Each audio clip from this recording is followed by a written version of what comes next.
Hey guys, it's Saf here with another Raid Shadow Legends video. Now, Sunday is normally my kind of day off, relaxing. I hope you're all having a nice, relaxing weekend. But we have had a new event path, and as always, whenever there's a hero's path, I do one of these breakdown videos. So there's me thinking, I'll probably have to spend about an hour extracting all the information, getting all the data out, analyzing it, looking at the different reward paths, looking at the different paths to get the coins, and what does it turn out? It's a direct carbon copy of Hellhades' path. So to be honest, I have to do zero analysis here. We can just look at what we analyzed in the previous hero's path for Hellhades. It is identical with the exception that they have substituted all of the Hellhades specific rewards with Galek. So we get a Galek instead of Hellhades. We get Galek souls instead of Hellhades souls. Now, the same concepts apply as the previous path as it does here.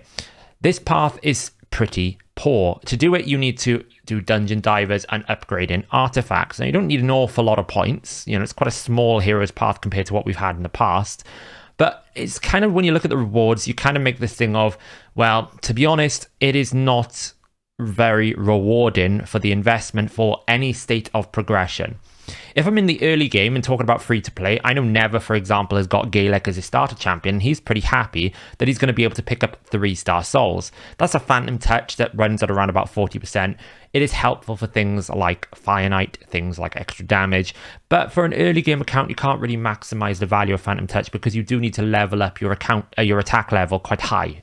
And in order to do that, you need gear. And in order to need gear, you kind of need to progress. And then you get to a point where you probably have more gear than you need on your starter champion, which means that the soul is irrelevant anyway. So I'm not entirely sure that this is a major gain. Even when I get my Kale, I'll pick up the souls. They'll be helpful if I'm using him in Clan Boss for a while, just to put in either like Faultless Defense or Phantom Touch. But if I'm being honest, he's going to get outscaled eventually, and then I don't really gain much benefit. It's only a 3-star soul. Now, you do get an Ancient Shard, and you do get an awful lot of Titan points. I've done an analysis today, and I'll be putting that video out tomorrow on the Titan points so far. We've had about 3 weeks of the Titan events come through.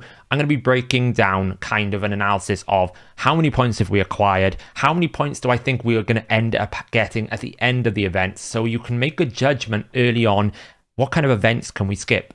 And the summary of that so far has been that the heroes' paths that have been dedicated to this 4th anniversary have contained near double the amount of Titan points per event. On average, we're getting about 500 to 1,000, and then the summons tend to be about 1,500. The Fire Knight today is the first event that has more than 1,000 in a single event or tournament that it isn't related to summoning. But these hero paths have 3,000 points. So if Titan points is your thing and you're going for that Titan event, then you will be doing it to get these Titan points down here. The 50 player in points, I've started preparing a video to discuss player in points. It's pretty nothing, like 500, what's 50 can do? I've bought a few packs. I'm at 1,300 out of 25,000. It's going to take me a while to get even close to the Searsha. We get a few fragments here, but ultimately the 50 player in points are, if you've got them, you should get them, but they're not really a reward. So I'm going to do a quick breakdown of the numbers here just to give you a TLDR of what we discussed last time. But again, we don't need to go into detail. The Hellhades data is the same thing. So because we know the rewards are identical, we can map it out. It's artifact enhancement and dungeon divers. The point requirements are the same. If you want to do all hero paths, 32,000. If you want to just do the left path, it's 12.2. If you want to do the right path, it's 11.15. So what that means is if you want to complete the entire event, you're looking at around about 42 artifacts you need to upgrade, which is around about 57 million silver. It's a hell of a lot of silver for very, very little rewards. We are talking, at best, you're going to get a couple of brews, you're going to get some of those Titan points, you get a few rare books, you get a champion, you get a few chickens. If you're an end game player, there's nothing here that you really care about other than the Titan points. If you're an early game player, you're not really going crazy for a Galek, if I'm being honest. He's the worst starter champion of them all. But that's how much you need, 57,000. If you want to do it via dungeon divers, we're talking around about 1,024 or about 1,039. Energy-wise, it always tends to be around about stage 16 or 20 is the best stage. So we're talking 16,000 energy. And let's be honest, an early game account is not going to be dropping 1,000 runs in a dungeon, even if there's a ×3 Savage going on. You know, Krakens might do it, but they're not going to be doing it for the event. They'll be doing it for the ×3 Savage gear. But that's an awful lot of resources to basically get an awful lot of nothing. Now, obviously, most people will probably try to get some of the paths done. I'll probably try and get a little bit of the Titan points achieved, because you just don't know how many Titan points there are going to be in total. I predicted it in tomorrow's video based on what we've had in the last 3 weeks, but that is predicting that the last 3 weeks is going to be the same for the next 10 weeks. We don't really know, right? We're guessing. We can only make an assumption in terms of what we've had so far. It could be that they increase the amount of Titan points and actually we end up with more than I predict, or likewise they could decrease it further. But so far I've looked at it and I've kind of assessed that there is room to skip some events, but you're not going to be able to skip an awful lot. So for me, when I'm looking at this Galek path, I'm looking at these points and going, I kind of need to get at least the first 2 here and probably one of these down here. You know, the player points would be nice. I'm not going crazy about them, to be honest, because it's going to take so long to get anything out of that. So yeah, so that is the Galek path. It's a bit of a short update there. There's not much to really go into. Do it if you want to do it, but I would definitely not recommend you invest any amounts of resources into trying to get yourself a 3-star Galek, unless you're using him dramatically in your free-to-play series. Even then, I can't even see as much value.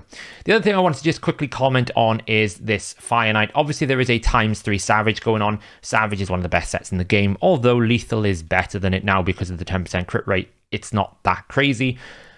We're back to the kind of discussion that I did a video on a couple of weeks ago, where I literally went and lost it with Plarium in terms of their tournament rewards. And it's almost like they're kind of giving you one hand and then taking away from the other. They're almost going, oh, well, there's a ×3 Savage event, guys. That's really good. ×3 Savage is crazy. Well, that means we can't give you good event rewards. So if I want to do the ×3 Savage, I'm getting 100,000 silver, 15 gems, 7 rows. Like, there's a 6-star Chaos Orb, but I've got about 30 of those because Clan Gold is the best way to get them. Like, what the hell is that reward structure? I understand there's a ×3 Savage, so there's additional reasons to be running Fire Knight, but at least throw in like 75 energy. Like, throw in, I don't know, like an epic book, throw in a rare book, for God's sake, anything. Like, there is no, if you're not interested in ×3 Savage, this is awful. There would be no reason for you to do this. But again, what have they done? They've stuck 1,500 Titan points in there. So talking about the Titan event, we don't know how many you can miss. I've got a bit of a number. Check out tomorrow's video. I'm not trying to make this a preview of tomorrow's video. I just don't want to go into detail on the Titan event right now. But they're looking at it and going, oh, we know you can't miss too many Titan event points, so you might as well go for the ×3 Savage, but we're not going to give you anything else. We're not going to give you any other rewards. 50 Plarium points. No, thank you. Total pointless. These should not be replacing rewards. I said this last video. I'm going to say it again. I'm going to say it until I'm blue in the face and in a hole in the ground. Plarium points should be in addition, like they are in packs. You're not replacing the rewards in my pack with Plarium points. You're giving me Plarium points when I buy a pack. This should be exactly the same thing in tournaments. When I'm getting to a milestone, I should be getting additional Plarium points on top. If you want to make it that you only get if you're playing in Plarium Play, fine. I don't care about that. The concept of it is to try and get players to play in Plarium Play. I understand this. But taking away rewards in a tournament to replace them with points of a quantity that, let's face it, you've taken one day off your 500 years journey towards getting Saoirse the Crown, or whatever her name is. To me, it's unacceptable, and I'll repeat it again. These should not be here. This tournament is a joke.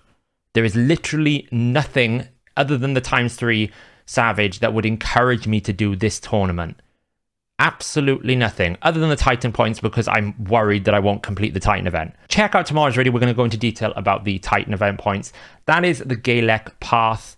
Let me know in the comments below what you think about all of this. I'm going to be doing another episode today on the free-to-play. That'll be coming out shortly after this video, so keep an eye out for that. But I will catch you guys in the next video.